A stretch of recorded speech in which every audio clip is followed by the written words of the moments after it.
物語の続きはホームページからお聞きいただけます。また、テキスト、MP3 ダウンロードも合わせてご利用ください。88thpp.com 88thpp.com Chapter 5. Advice from a Caterpillar. The caterpillar and Alice looked at each other for some time in silence. At last the caterpillar took the hookah out of its mouth, and addressed her in a languid, sleepy voice. "Who are you?" said the caterpillar. This was not an encouraging opening for a conversation. Alice replied, rather shyly, I hardly know, sir, just at present. At least I know who I was when I got up this morning, but I think I must have been changed several times since then." "What do you mean by that?" said the caterpillar sternly. "Explain yourself." "I can't explain myself, I'm afraid, sir," said Alice, "because I'm not myself, you see." "I don't see," said the caterpillar. "I'm afraid I can't put it more clearly," Alice replied very politely, "for I can't understand it myself to begin with, and being so many different sizes in a day is very confusing." "It isn't," said the caterpillar. "Well, perhaps you haven't found it so yet," said Alice, "but when you have to turn into a chrysalis, you will someday, you know, and then after that into a butterfly, I should think you'll feel it a little queer, won't you?" "Not a bit," said the caterpillar. "Well, perhaps your feelings may be different," said Alice, "all I know is, it would feel very queer to me." "You," said the caterpillar contemptuously. "Who are you?" Which brought them back again to the beginning of the conversation. Alice felt a little irritated at the caterpillars making such very short remarks, and she drew herself up and said, very gravely, "I think, you ought to tell me who you are, first." "Why?" said the caterpillar. Here was another puzzling question, and as Alice could not think of any good reason, and as the caterpillar seemed to be in a very unpleasant state of mind, she turned away. "Come back," the caterpillar called after her. "I've something important to say." This sounded promising. Certainly, Alice turned and came back again. "Keep your temper," said the caterpillar. "Is that all?" said Alice, swallowing down her anger as well as she could. "No," said the caterpillar. Alice thought she might as well wait, as she had nothing else to do, and perhaps after all it might tell her something worth hearing. For some minutes it puffed away without speaking, but at last it unfolded its arms, took the hookah out of its mouth again, and said, "Do you think you're changed, do you?" "I'm afraid I am, sir," said Alice. "I can't remember things as I used, and I don't keep the same size for 10 minutes together." "Can't remember what things?" said the caterpillar. "Well, I've tried to say how doth the little busy bee, but it all came different," Alice replied in a very melancholy voice. "Repeat, you are old, Father William," said the caterpillar. Alice folded her hands and began. "You are old, Father William," the young man said. "And your hair has become very white. And yet you incessantly stand on your head. Do you think, at your age, it is right?" "In my youth," Father William replied to his son, "I feared it might injure the brain. But, now that I'm perfectly sure I have none, why, I do it again and again." "You are old," said the youth, "as I mentioned before, and have grown most uncommonly fat. Yet you turned a back somersault in at the door. Pray, what is the reason of that?" "In my youth," said the sage, as he shook his grey locks, "I kept all my limbs very supple. By the use of this ointment, 1 shilling the box. Allow me to sell you a couple?" "You are old," said the youth, "and your jaws are too weak for anything tougher than suet. Yet you finished the goose, with the bones and the beak. Pray, how did you manage to do it?" "In my youth," said his father, "I took to the law, and argued each case with my wife. And the muscular strength, which it gave to my jaw, has lasted the rest of my life." "You are old," said the youth, "one would hardly suppose that your eye was as steady as ever. Yet you balanced an eel on the end of your nose. What made you so awfully clever?" "I have answered 3 questions, and that is enough," said his father. "Don't give yourself airs. Do you think I can listen all day to such stuff? Be off, or I'll kick you downstairs." "That is not said right," said the caterpillar. "Not quite right, I'm afraid," said Alice, timidly. "Some of the words have got altered." "It is wrong from beginning to end," said the caterpillar decidedly, and there was silence for some minutes. The caterpillar was the first to speak. "What size do you want to be?" it asked. "Oh, I'm not particular as to size," Alice hastily replied. Only one doesn't like changing so often, you know. I don't know, said the caterpillar. Alice said nothing. She had never been so much contradicted in her life before, and she felt that she was losing her temper. Are you content now? Said the caterpillar. Well, I should like to be a little larger, sir, if you wouldn't mind, said Alice. 3 inches is such a wretched height to be. It is a very good height indeed, said the caterpillar angrily, rearing itself upright as it spoke. It was exactly 3 inches high. But I'm not used to it, pleaded poor Alice in a piteous tone. And she thought of herself, I wish the creatures wouldn't be so easily offended. You'll get used to it in time, said the caterpillar, and it put the hookah into its mouth and began smoking again. This time Alice waited patiently until it chose to speak again. In a minute or two the caterpillar took the hookah out of its mouth and yawned once or twice, and shook itself. Then it got down off the mushroom, and crawled away in the grass, merely remarking as it went, one side will make you grow taller, and the other side will make you grow shorter. One side of what? The other side of what? Thought Alice to herself. Of the mushroom, said the caterpillar, just as if she had asked it aloud, and in another moment it was out of sight. Alice remained looking thoughtfully at the mushroom for a minute, trying to make out which were the 2 sides of it, and as it was perfectly round, she found this a very difficult question. However, at last she stretched her arms round it as far as they would go, and broke off a bit of the edge with each hand. And now which is which? She said to herself, and nibbled a little of the right hand bit to try the effect. The next moment she felt a violent blow underneath her chin. It had struck her foot. She was a good deal frightened by this very sudden change, but she felt that there was no time to be lost, as she was shrinking rapidly, so she set to work at once to eat some of the other bit. Her chin was pressed so closely against her foot, that there was hardly room to open her mouth, but she did it at last, and managed to swallow a morsel of the left-hand bit. Come, my head's free at last, said Alice in a tone of delight, which changed into alarm in another moment, when she found that her shoulders were nowhere to be found. All she could see, when she looked down, was an immense length of neck, which seemed to rise like a stalk out of a sea of green leaves that lay far below her. What can all that green stuff be? Said Alice. And where have my shoulders got to? And oh, my poor hands, how is it I can't see you? She was moving them about as she spoke, but no result seemed to follow, except a little shaking among the distant green leaves. As there seemed to be no chance of getting her hands up to her head, she tried to get her head down to them, and was delighted to find that her neck would bend about easily in any direction, like a serpent. She had just succeeded in curving it down into a graceful zigzag, and was going to dive in among the leaves, which she found to be nothing but the tops of the trees under which she had been wandering, when a sharp hiss made her draw back in a hurry. A large pigeon had flown into her face, and was beating her violently with its wings. Serpent! Screamed the pigeon. I'm not a serpent, said Alice indignantly. Let me alone. Serpent, I say again. Repeated the pigeon, but in a more subdued tone, and added with a kind of sob, I've tried every way, and nothing seems to suit them. I haven't the least idea what you're talking about, said Alice. I've tried the roots of trees, and I've tried banks, and I've tried hedges, the pigeon went on, without attending to her. But those serpents. There's no pleasing them. Alice was more and more puzzled, but she thought there was no use in saying anything more till the pigeon had finished. As if it wasn't trouble enough hatching the eggs, said the pigeon, but I must be on the lookout for serpents night and day. Why, I haven't had a wink of sleep these 3 weeks. I'm very sorry you've been annoyed, said Alice, who was beginning to see its meaning. And just as I'd taken the highest tree in the wood, continued the pigeon, raising its voice to a shriek, and just as I was thinking I should be free of them at last, they must needs come wriggling down from the sky. Uck, serpent. But I'm not a serpent, I tell you, said Alice. I'm a. Well. What are you? Said the pigeon. I can see you're trying to invent something. I'm a little girl, said Alice, rather doubtfully, as she remembered the number of changes she had gone through that day. A likely story indeed, said the pigeon in a tone of the deepest contempt. I've seen a good many little girls in my time, but never one with such a neck as that. No. You're a serpent, and there's no use denying it. I suppose you'll be telling me next that you never tasted an egg. I have tasted eggs, certainly, said Alice, who was a very truthful child, but little girls eat eggs quite as much as serpents do, you know. I don't believe it, said the pigeon, but if they do, why then they're a kind of serpent, that's all I can say.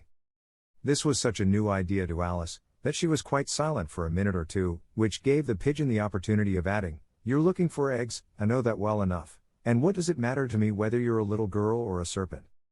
It matters a good deal to me, said Alice hastily, but I'm not looking for eggs, as it happens, and if I was, I shouldn't want yours, I don't like them raw. Well, be off, then, said the pigeon in a sulky tone, as it settled down again into its nest.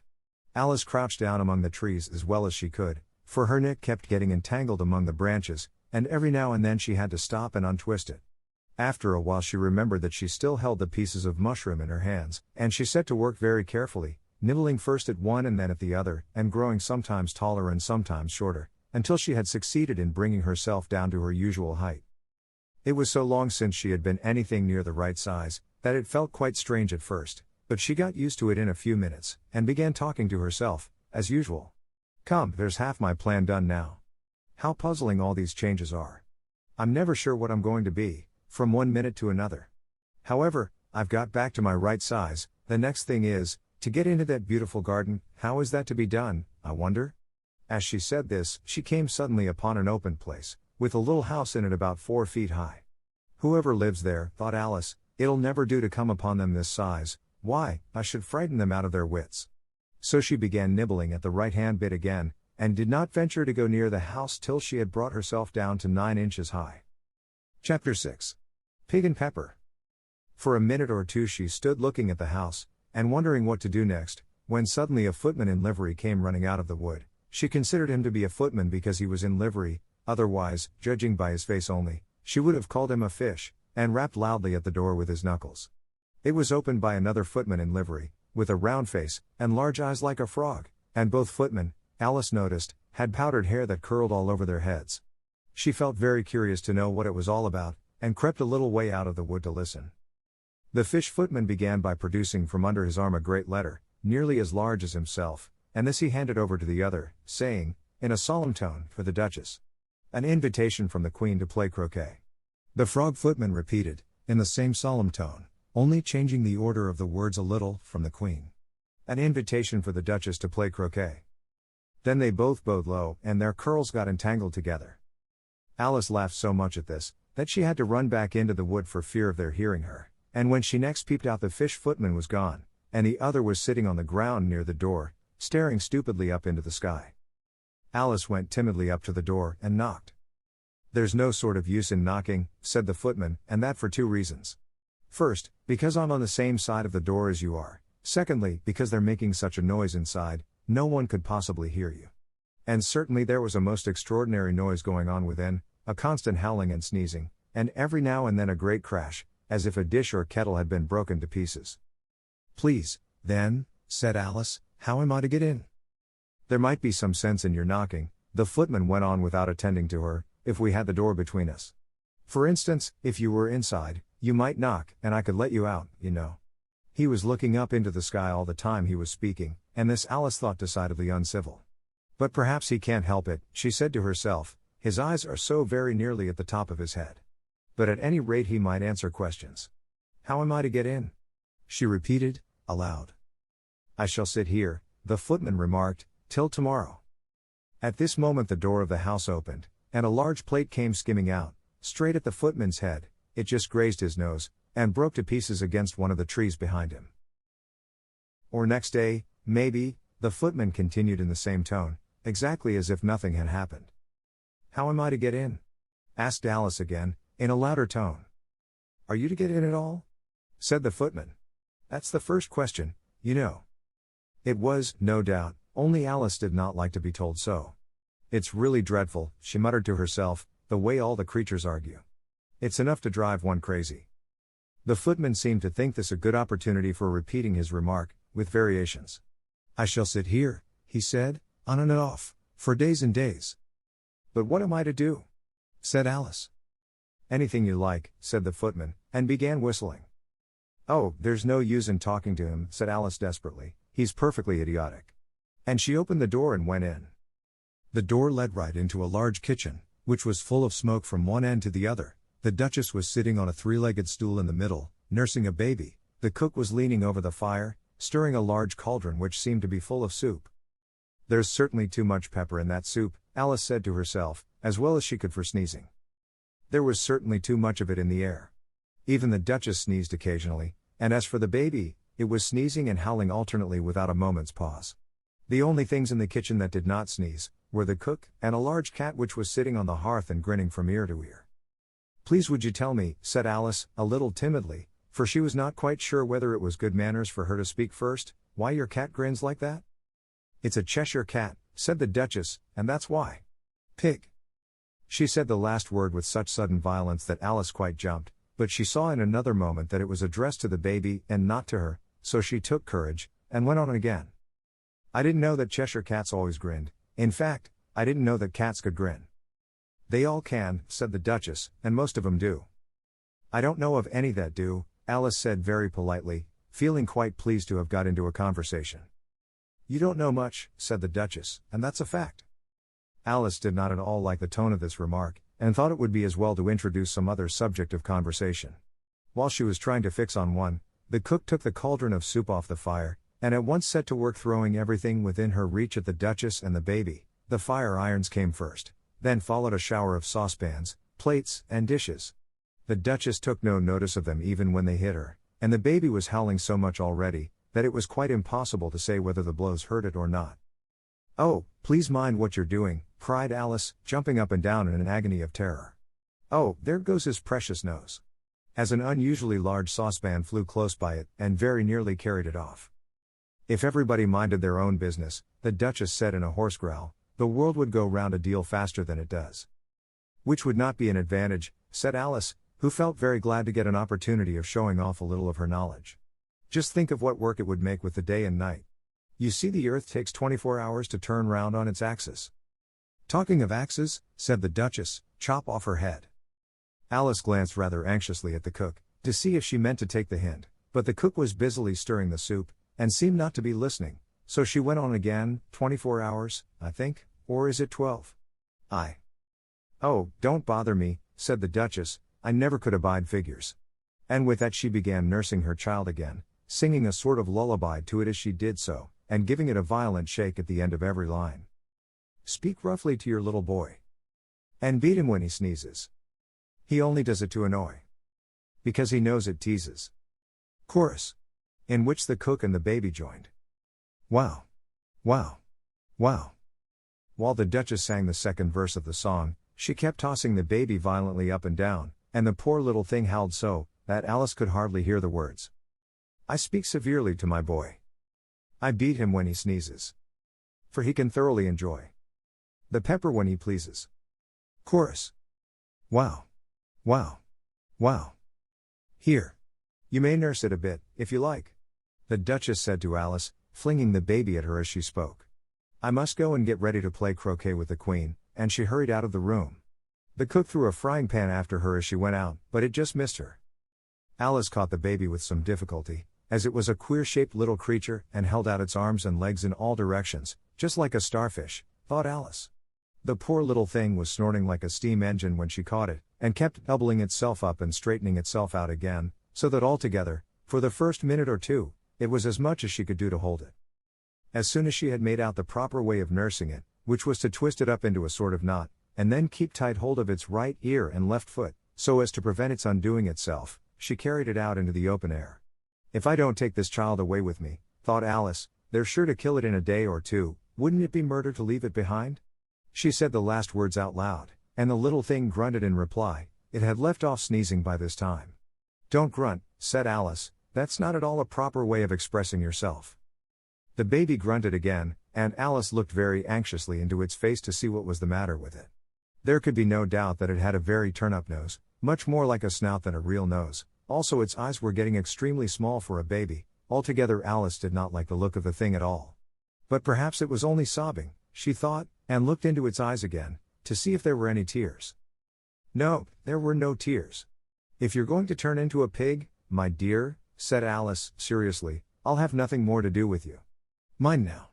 The poor little thing sobbed again, or grunted, it was impossible to say which, and they went on for some while in silence.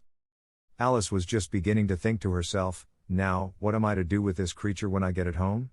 when it grunted again, so violently, that she looked down into its face in some alarm. This time there could be no mistake about it. It was neither more nor less than a pig, and she felt that it would be quite absurd for her to carry it further. So she set the little creature down, and felt quite relieved to see it trot away quietly into the wood. If it had grown up, she said to herself, it would have made a dreadfully ugly child, but it makes rather a handsome pig, I think. And she began thinking over other children she knew, who might do very well as pigs, and was just saying to herself, if one only knew the right way to change them, when she was a little startled by seeing the Cheshire Cat sitting on a bough of a tree a few yards off. The cat only grinned when it saw Alice. It looked good-natured, she thought, still it had very long claws and a great many teeth, so she felt that it ought to be treated with respect. Cheshire Puss, she began, rather timidly, as she did not at all know whether it would like the name. However, it only grinned a little wider.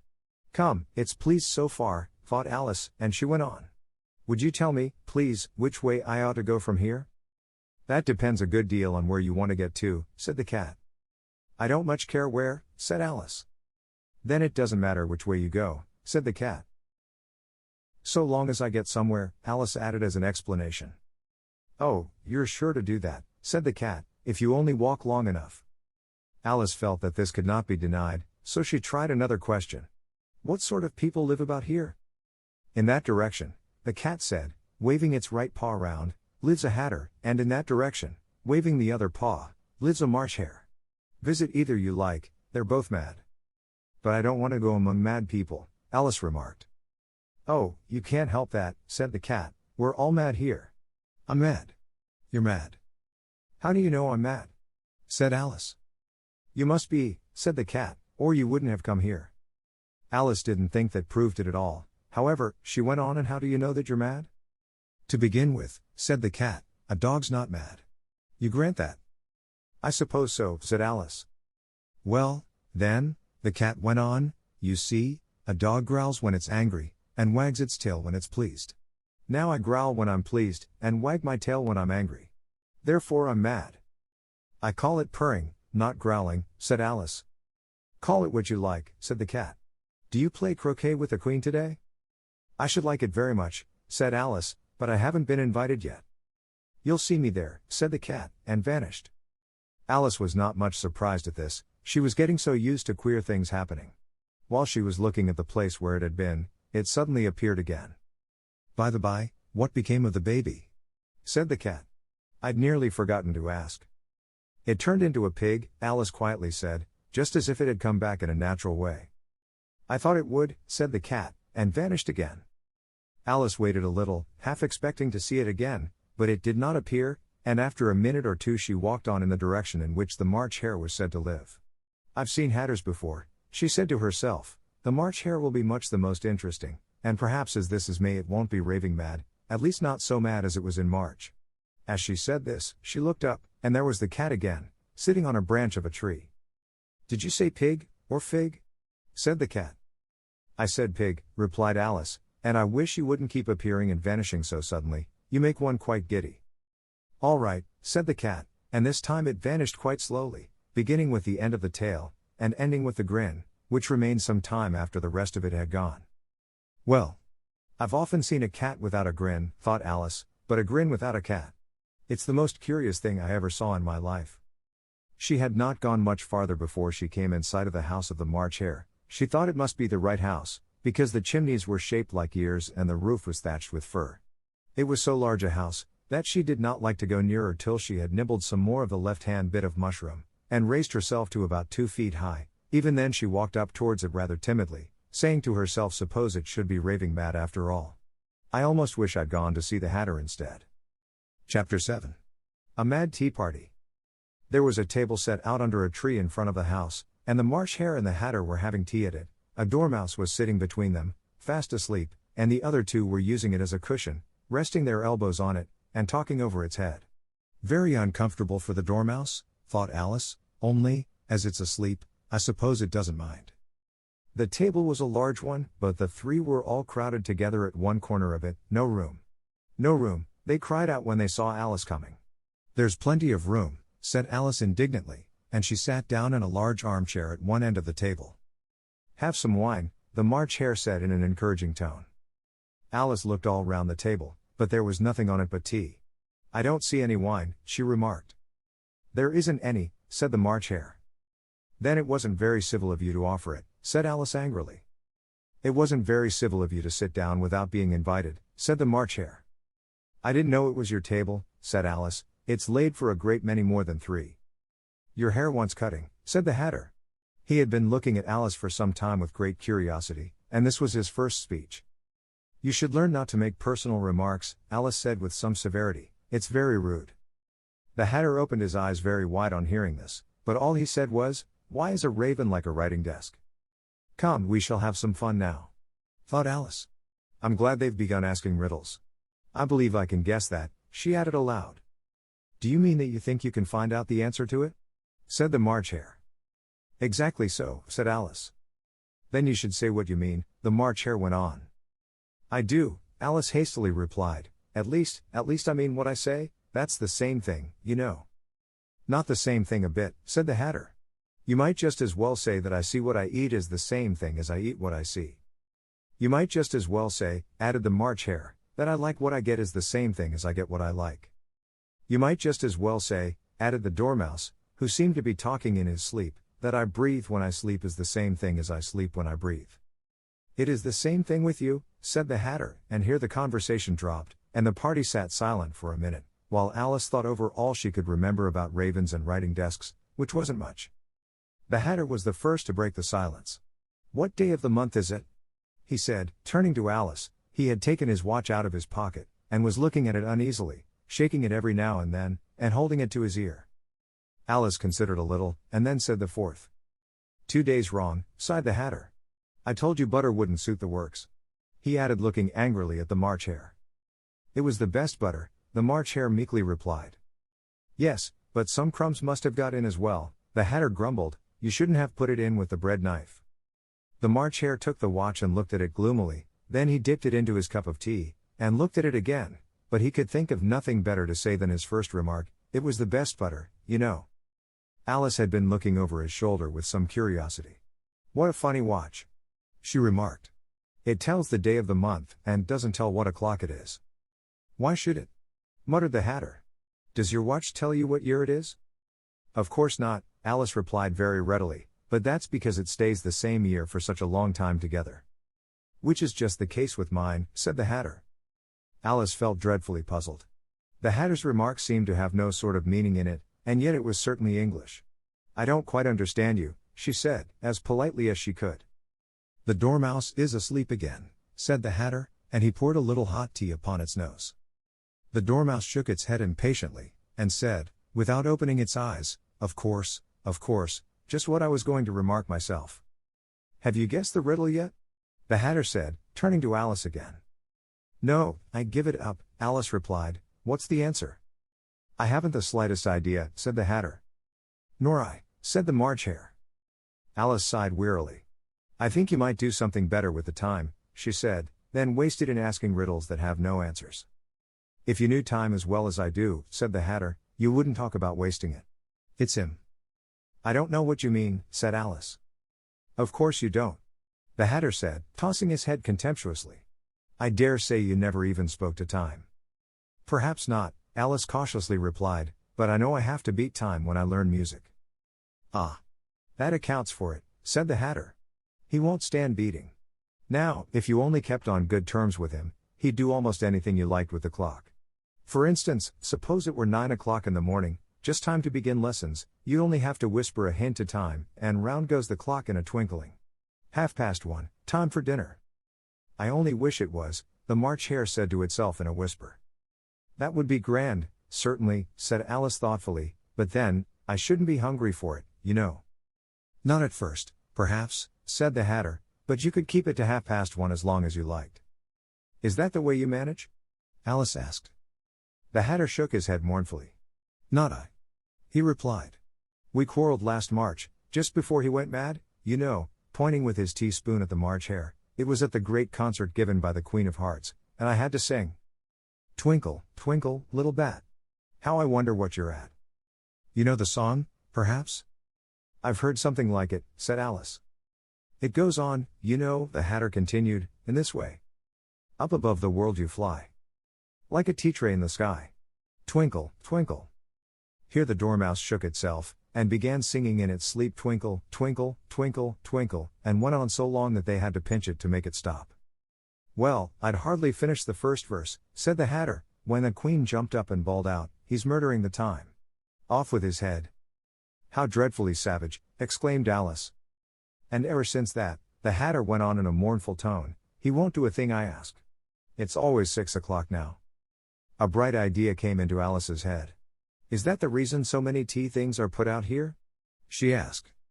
"Yes, that's it," said the Hatter with a sigh, "it's always tea time, and we've no time to wash the things between whiles." "Then you keep moving round, I suppose?" said Alice. "Exactly so," said the Hatter, "as the things get used up." "But what happens when you come to the beginning again?" Alice ventured to ask. "Suppose we change the subject," the March Hare interrupted, yawning. "I'm getting tired of this. I vote the young lady tells us a story." "I'm afraid I don't know one," said Alice, rather alarmed at the proposal. "Then the Dormouse shall." They both cried. "Wake up, Dormouse." And they pinched it on both sides at once. The Dormouse slowly opened his eyes. "I wasn't asleep," he said in a hoarse, feeble voice, "I heard every word you fellows were saying." "Tell us a story," said the March Hare. "Yes, please do," pleaded Alice. "And be quick about it," added the Hatter, "or you'll be asleep again before it's done." "Once upon a time there were 3 little sisters," the Dormouse began in a great hurry, "and their names were Elsie, Lacey, and Tilly, and they lived at the bottom of a well." "What did they live on?" said Alice, who always took a great interest in questions of eating and drinking. "They lived on treacle," said the Dormouse, after thinking a minute or two. "They couldn't have done that, you know," Alice gently remarked. "They'd have been ill." "So they were," said the Dormouse, "very ill." Alice tried to fancy to herself what such an extraordinary ways of living would be like, but it puzzled her too much, so she went on, "But why did they live at the bottom of a well?" "Take some more tea," the March Hare said to Alice, very earnestly.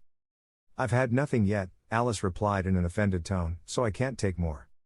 "You mean you can't take less," said the Hatter, "it's very easy to take more than nothing."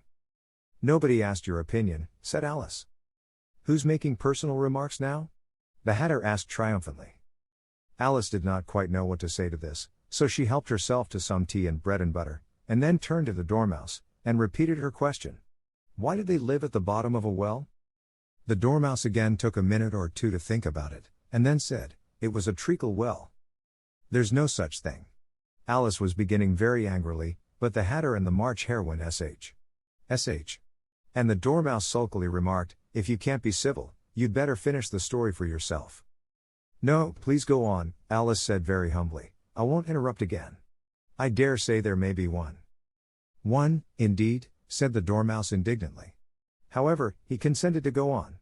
"And so these 3 little sisters, they were learning to draw, you know." "What did they draw?" said Alice, quite forgetting her promise. "Treacle," said the Dormouse, without considering it all this time. "I want a clean cup," interrupted the Hatter. "Let's all move one place on." He moved on as he spoke, and the Dormouse followed him. The March Hare moved into the Dormouse's place, and Alice rather unwillingly took the place of the March Hare. The Hatter was the only one who got any advantage from the change, and Alice was a good deal worse off than before, as the March Hare had just upset the milk jug into his plate. Alice did not wish to offend the Dormouse again, so she began very cautiously, "But I don't understand. Where did they draw the treacle from?" "You can draw water out of a water well," said the Hatter, "so I should think you could draw treacle out of a treacle well, eh, stupid?" "But they were in the well," Alice said to the Dormouse, not choosing to notice this last remark. "Of course they were," said the Dormouse, "well in." This answer so confused poor Alice, that she let the Dormouse go on for some time without interrupting it. "They were learning to draw," the Dormouse went on, yawning and rubbing its eyes, for it was getting very sleepy, "and they drew all manner of things, everything that begins with an M." "Why with an M?" said Alice. "Why not?" said the March Hare. Alice was silent. The Dormouse had closed its eyes by this time, and was going off into a doze, but, on being pinched by the Hatter, it woke up again with a little shriek, and went on, "That begins with an M, such as mousetraps, and the moon, and memory, and muchness. You know you say things are much of a muchness. Did you ever see such a thing as a drawing of a muchness?" "Really, now you ask me," said Alice, very much confused, "I don't think." "Then you shouldn't talk," said the Hatter. This piece of rudeness was more than Alice could bear. She got up in great disgust, and walked off. The dormouse fell asleep instantly, and neither of the others took the least notice of her going, though she looked back once or twice, half hoping that they would call after her. The last time she saw them, they were trying to put the dormouse into the teapot. "At any rate, I'll never go there again," said Alice as she picked her way through the wood. "It's the stupidest tea party I ever was at in all my life." Just as she said this, she noticed that one of the trees had a door leading right into it. "That's very curious," she thought. "But everything's curious today. I think I may as well go in at once." And in she went. Once more she found herself in the long hall, and close to the little glass table. "Now, I'll manage better this time," she said to herself, and began by taking the little golden key, and unlocking the door that led into the garden. Then she went to work nibbling at the mushroom. She had kept a piece of it in her pocket, till she was about a foot high. Then she walked down the little passage, and then she found herself at last in the beautiful garden, among the bright flower beds and the cool fountains. Chapter 8. The Queen's Croquet Ground. A large rose tree stood near the entrance of the garden. The roses growing on it were white, but there were 3 gardeners at it, busily painting them red. Alice thought this a very curious thing, and she went nearer to watch them, and just as she came up to them she heard one of them say, "Look out now, 5. Don't go splashing paint over me like that." "I couldn't help it," said 5, in a sulky tone. 7 jogged my elbow. On which 7 looked up and said, "That's right, 5. Always lay the blame on others." "You'd better not talk," said 5. "I heard the Queen say only yesterday you deserved to be beheaded." "What for?" said the one who had spoken first. "That's none of your business, 2, said 7. "Yes, it is his business," said 5, "and I'll tell him it was for bringing the cooked tulip roots instead of onions." 7 flung down his brush, and had just begun well, of all the unjust things, when his eye chanced to fall upon Alice, as she stood watching them, and he checked himself suddenly. The others looked round also, and all of them bowed low. "Would you tell me," said Alice, a little timidly, "why you are painting those roses?" 5 and 7 said nothing, but looked at 2. 2 began in a low voice, "Why, the fact is, you see, miss, this here ought to have been a red rose tree, and we put a white one in by mistake, and if the Queen was to find it out, we should all have our heads cut off, you know. So you see, miss, we're doing our best, afore she comes, 2, at this moment 5, who had been anxiously looking across the garden, called out, "The Queen! The Queen!" And the 3 gardeners instantly threw themselves flat upon their faces. There was a sound of many footsteps, and Alice looked round, eager to see the Queen. First came 10 soldiers carrying clubs. These were all shaped like the 3 gardeners, oblong and flat, with their hands and feet at the corners. Next the 10 courtiers. These were ornamented all over with diamonds, and walked 2 and 2, as the soldiers did. After these came the royal children. There were 10 of them, and the little dears came jumping merrily along hand in hand, in couples. They were all ornamented with hearts. Next came the guests, mostly kings and queens, and among them Alice recognized the white rabbit. It was talking in a hurried, nervous manner, smiling at everything that was said, and went by without noticing her. Then followed the knave of hearts, carrying the king's crown on a crimson velvet cushion, and, last of all this grand procession, came the king and queen of hearts.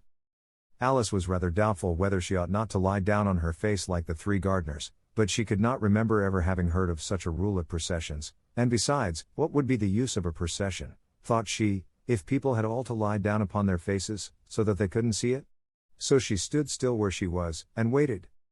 When the procession came opposite to Alice, they all stopped and looked at her, and the Queen said severely, "Who is this?" She said it to the knave of hearts, who only bowed and smiled in reply. "Idiot," said the Queen, tossing her head impatiently, and, turning to Alice, she went on, "What's your name, child?"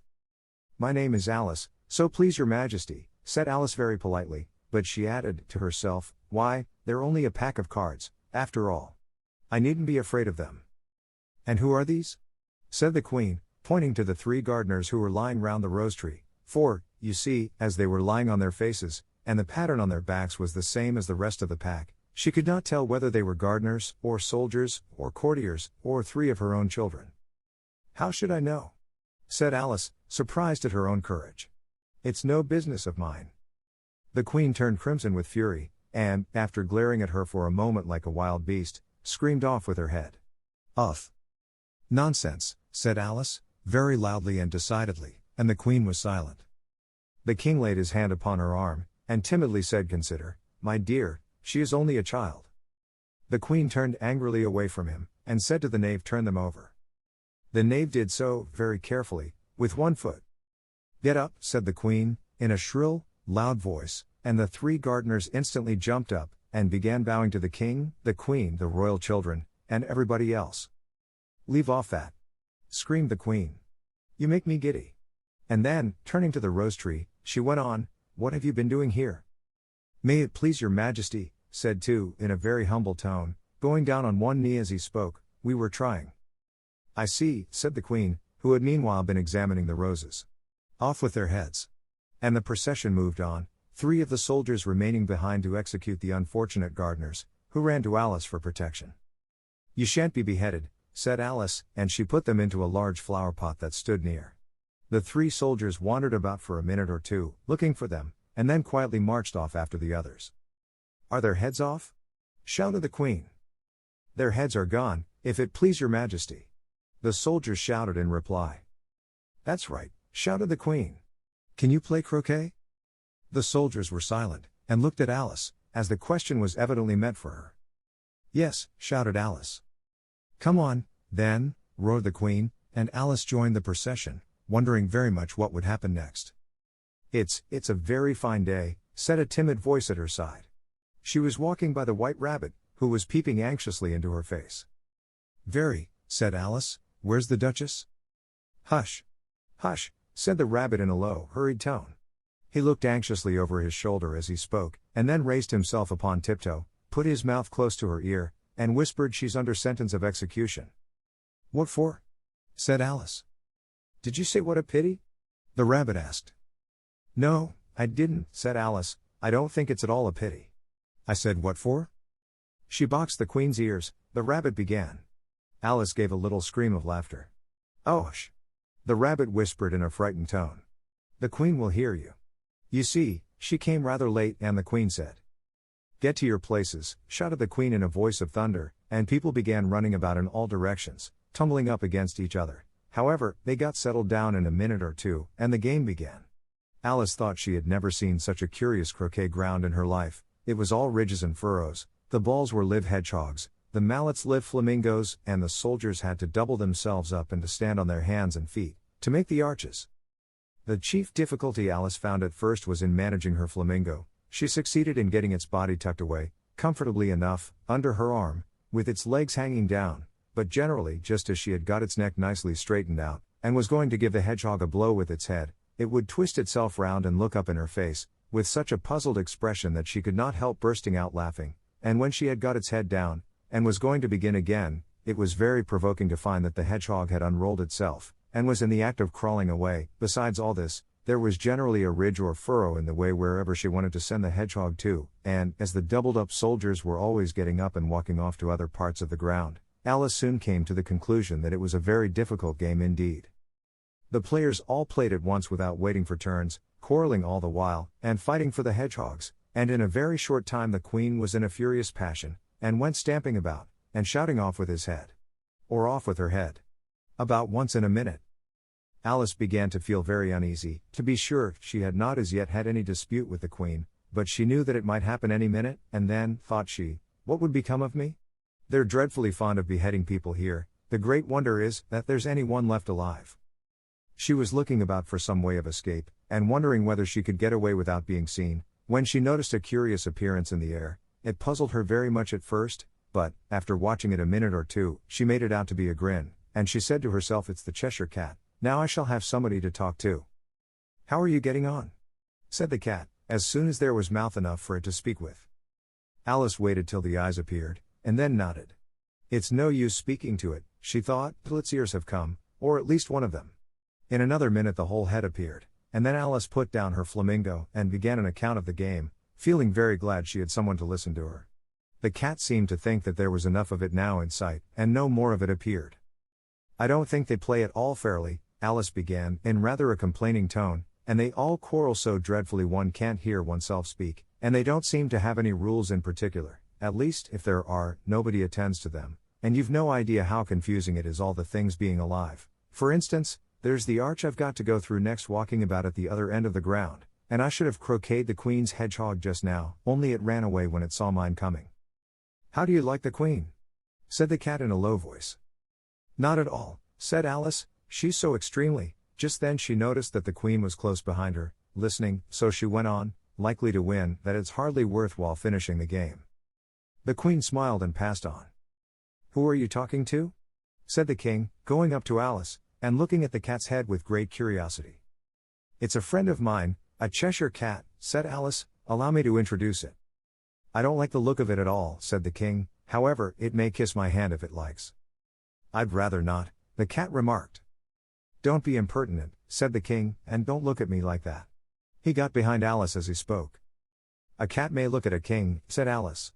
I've read that in some book, but I don't remember where. Well, it must be removed, said the king very decidedly, and he called the queen, who was passing at the moment, my dear. I wish you would have this cat removed. The queen had only one way of settling all difficulties, great or small. Off with his head, she said, without even looking round. I'll fetch the executioner myself, said the king eagerly, and he hurried off. Alice thought she might as well go back, and see how the game was going on, as she heard the queen's voice in the distance, screaming with passion. She had already heard her sentence 3 of the players to be executed for having missed their turns, and she did not like the look of things at all, as the game was in such confusion that she never knew whether it was her turn or not. So she went in search of her hedgehog. The hedgehog was engaged in a fight with another hedgehog, which seemed to Alice an excellent opportunity for croqueting one of them with the other. The only difficulty was that her flamingo was gone across to the other side of the garden, where Alice could see it trying in a helpless sort of way to fly up into a tree. By the time she had caught the flamingo and brought it back, the fight was over, and both the hedgehogs were out of sight. But it doesn't matter much, thought Alice, as all the arches are gone from this side of the ground. So she tucked it away under her arm, that it might not escape again, and went back for a little more conversation with her friend. When she got back to the Cheshire Cat, she was surprised to find quite a large crowd collected round it. There was a dispute going on between the executioner, the king, and the queen, who were all talking at once, while all the rest were quite silent, and looked very uncomfortable. The moment Alice appeared, she was appealed to by all 3 to settle the question, and they repeated their arguments to her, though, as they all spoke at once, she found it very hard indeed to make out exactly what they said.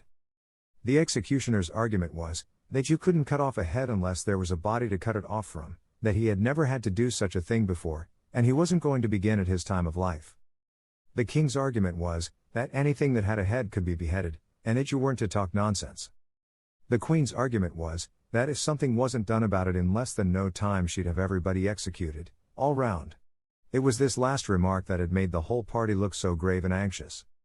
Alice could think of nothing else to say but it belongs to the Duchess, you'd better ask her about it. She's in prison, the queen said to the executioner, fetch her here. And the executioner went off like an arrow. The cat's head began fading away the moment he was gone, and by the time he had come back with the Duchess, it had entirely disappeared. So the king and the executioner ran wildly up and down looking for it, while the rest of the party went back to the game. 次回のこの物語の最終回はホームページよりお聞きいただけます。ポッドキャストでは配信されません。ホームページより物語の結末をお楽しみください。88thpp.com 88thpp.com 英語聞き流しリスニング